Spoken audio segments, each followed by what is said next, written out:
Menurut Mahfud MD, data yang disodorkan oleh Menkeu Sri Mulyani itu hanya berbeda cara memilih dan memilah data. Atas dasar itu, mantan Ketua Mahkamah Konstitusi itu meminta langkah selanjutnya adalah penegakan hukum yang tegas terhadap dugaan transaksi janggal di kementerian yang dinahkodai oleh Sri Mulyani tersebut.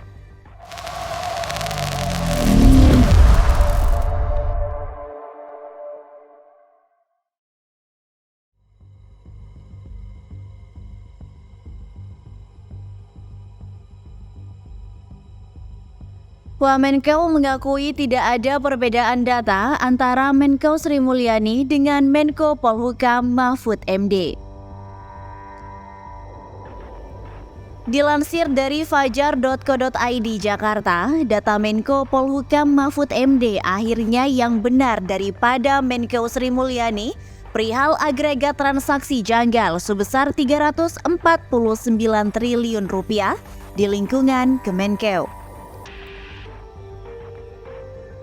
Wakil Menteri Keuangan atau Wamenkeu Suhasil Nazara mengakui bahwa tidak ada perbedaan data antara Menkeu Sri Mulyani dengan Menko Polhukam Mahfud MD.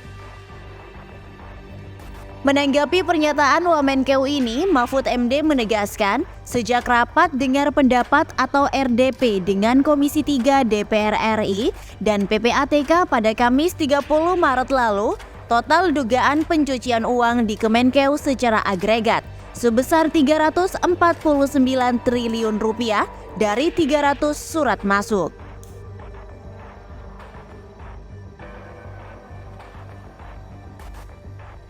Namun, Mahfud MD memahami bahwa data yang disodorkan oleh Sri Mulyani saat rapat kerja atau raker dengan Komisi 11 DPR RI pada Selasa lalu 28 Maret mengungkapkan data 3 triliun rupiah adalah keliru.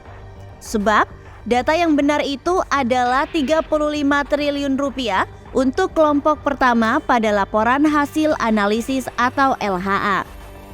LHA kelompok kedua dalam transaksi mencurigakan di lingkungan Kemenkeu dan pihak lain sebesar 53 triliun rupiah. Kemudian, LHA kelompok terakhir sebesar 260 triliun rupiah, sehingga jumlah total agregatnya sebesar 349 triliun rupiah.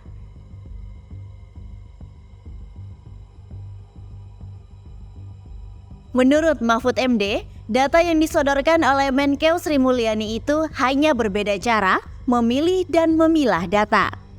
Atas dasar itu, mantan Ketua Mahkamah Konstitusi itu meminta langkah selanjutnya adalah penegakan hukum yang tegas terhadap dugaan transaksi janggal di kementerian yang dinahkodai oleh Sri Mulyani tersebut.